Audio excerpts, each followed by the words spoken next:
And each of you is, or you wouldn't be reading a book like this. Then use your wherewithal for all it's worth. Get really rich and then help people who don't have the opportunity you did. That makes a lot more sense to me than being broke and helping no one. Of course, there are the people who will say, money will change me. If I get rich, I might turn into some kind of greedy jerk. First, the only people who say that are poor people.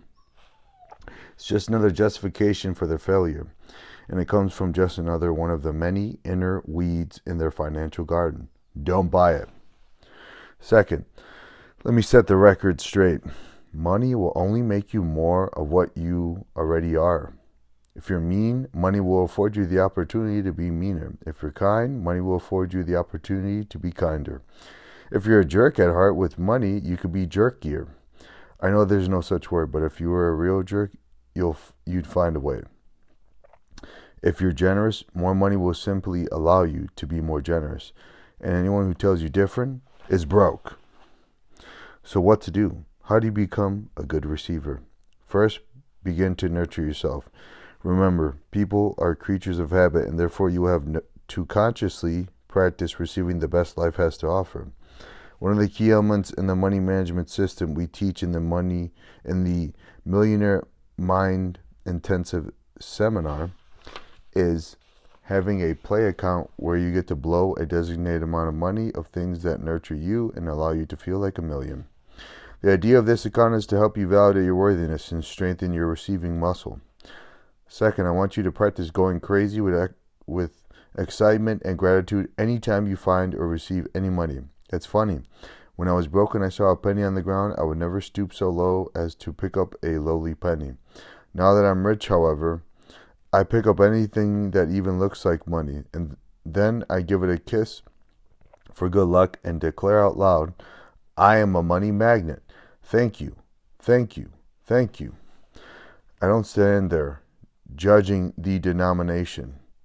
Money is money, and finding money is a blessing from the universe. Now that I'm fully willing to receive anything and everything that comes my way, I do. Being open and willing to receive is absolutely critical if you want to create wealth. It's also critical if you want to keep it. If you are a poor receiver and somehow fall into a substantial amount of money, chances are it'll be gone quickly. Again, first the inner, then the outer. First expand your receiving box, then watch as the money comes in to fill it. Again, the universe abhors a vacuum. In other words, an empty space will always be filled. Have you ever noticed what happens with an empty closet or garage? It usually doesn't stay empty for long, does it?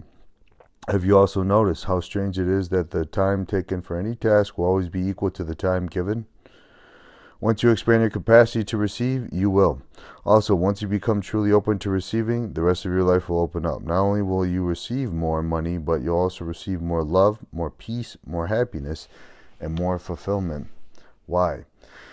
Because of another principle I constantly use that states, how you do anything is how you do everything.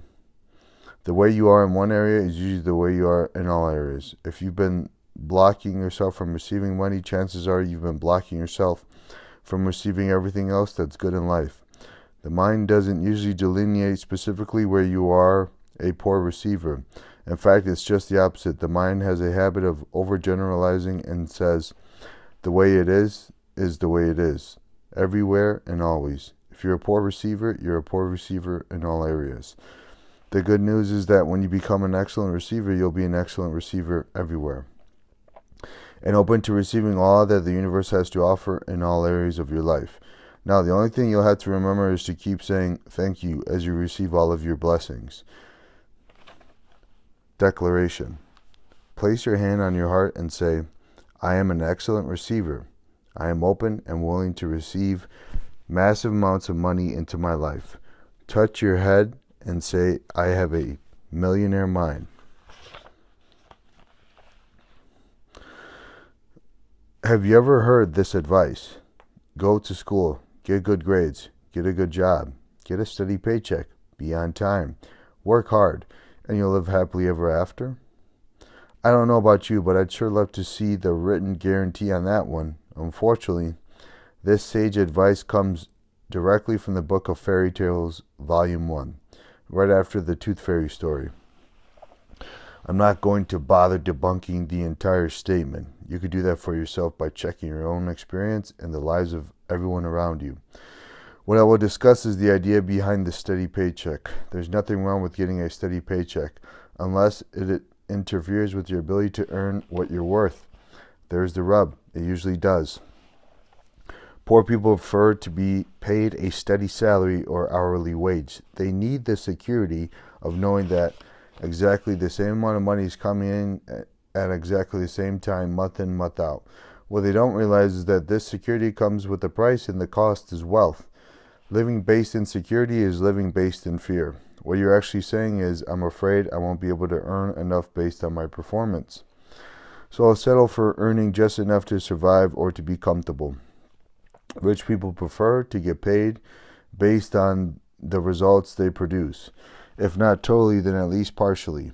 Rich people usually own their own business in some form.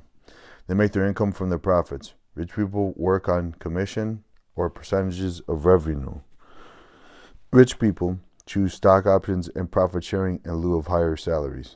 Notice there are no guarantees with any of the above. As stated earlier, in the financial world, the rewards are usually proportionate to the risk.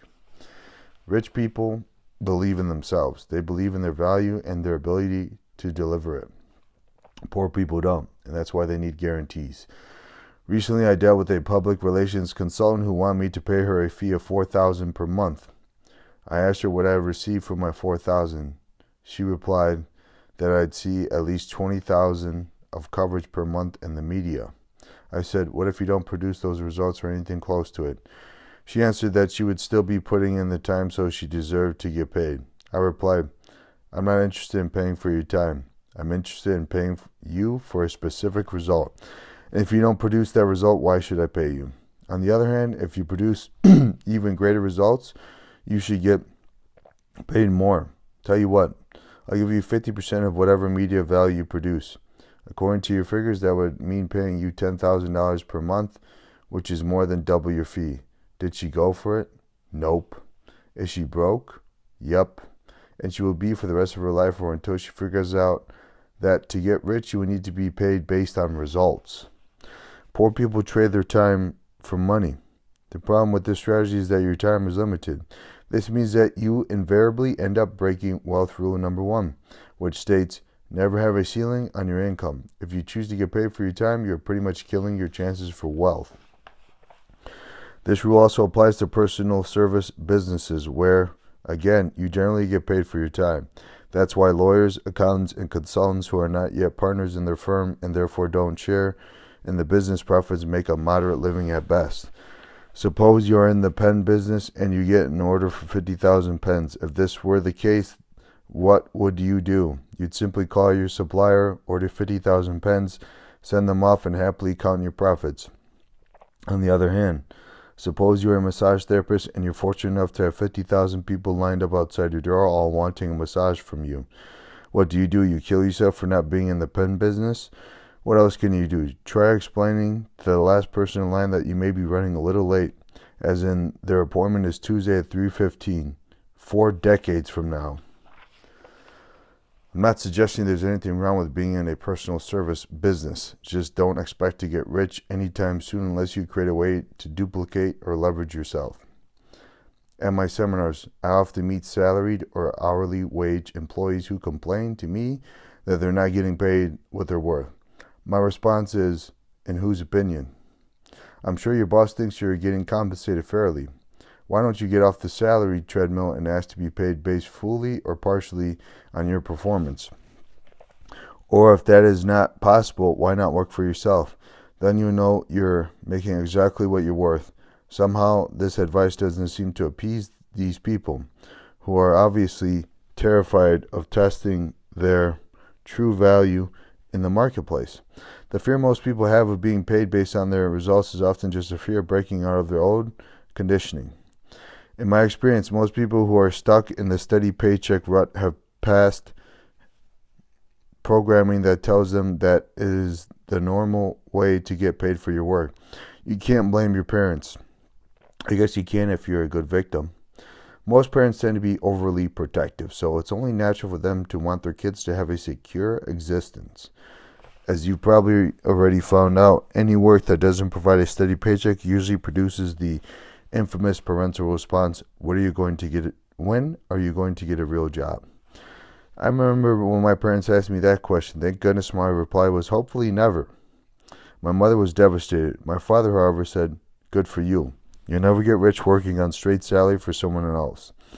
If you're going to get a job, make sure you get paid on percentage. Otherwise, go work for yourself." I too encourage you to work for yourself. Start your own business. Work on commission. Get a percentage of revenue or company profits, or get stock options. Whatever your vehicle, make certain you create a situation that allows you to get paid based on your results. Personally, I believe just about everyone should own their own business, be it full-time or part-time. The first reason is that by far the vast majority of millionaires became rich by being in their own business. Secondly, it's extremely difficult to create wealth when the tax man is grabbing almost half of everything you earn. When you own a business, you can save a small fortune in taxes by writing off a portion of your expenses for such things as your car, travel, education, and even your home. For that reason alone, it's worth having your own business. If you don't have a brilliant business idea, not to worry, you can use someone else's. First, you could become a commissioned salesperson. Selling is one of the world's highest paid professions. If you're good, you can earn a fortune. Second, you can join a network marketing company. There are dozens of excellent ones, and they have in place all the products and systems you need to get started immediately for just a few bucks. You can become a distributor and have all the benefits of owning a business with a few of the administrative hassles. If it resonates with you, network marketing can be a dynamite vehicle for wealth. But, and this is a big but, don't think for a minute that you're going to get a free ride. Network marketing will only work if you do. It will take training, time, and energy to succeed. But if you do, incomes in the range of $20,000 to $50,000 per month, that's right, per month, are not uncommon. In any case, just signing up and becoming a part-time distributor will give you some excellent tax advantages, and who knows, maybe you enjoy the product enough to offer it to others and end up making a nice income to boot. Another option is exchanging your job for a contract position. If your employer is willing, he or she can hire your company instead of you to do basically what you're doing now. A few legal requirements have to be fulfilled, but for the most part, if you add one or two more clients, even part-time, you get paid as a business owner instead of an employee and enjoy business owner tax benefits. Who knows, those part-time clients may grow to become full-time clients, which would then give you the opportunity to leverage yourself, hire other people to get all the work done, and eventually you'll be running your own full-on business. You might think my employer would never go for that. I wouldn't be too sure about that. You have to understand, it costs a company a fortune to have an employee. Not only do they have to pay salary or wages, but they have to pay a whack of money on top of that to the government, often to the tune of 25% or more above what the employee earns. Add to that cost of the benefits package that most employees get, and you've probably got a 50% savings to a company that chooses to hire you as an independent consultant. Of course, you won't be eligible for many of the benefits you got as an employee, but for what you save in taxes alone, you could buy the best of what you need on your own. In the end, the only way to earn what you're really worth is to get paid based on your results. Once again, my dad said it best: you'll never get rich working on straight salary for someone else. If you're going to get a job, make sure you get paid on percentage. Otherwise, go work for yourself. Now that's sage advice.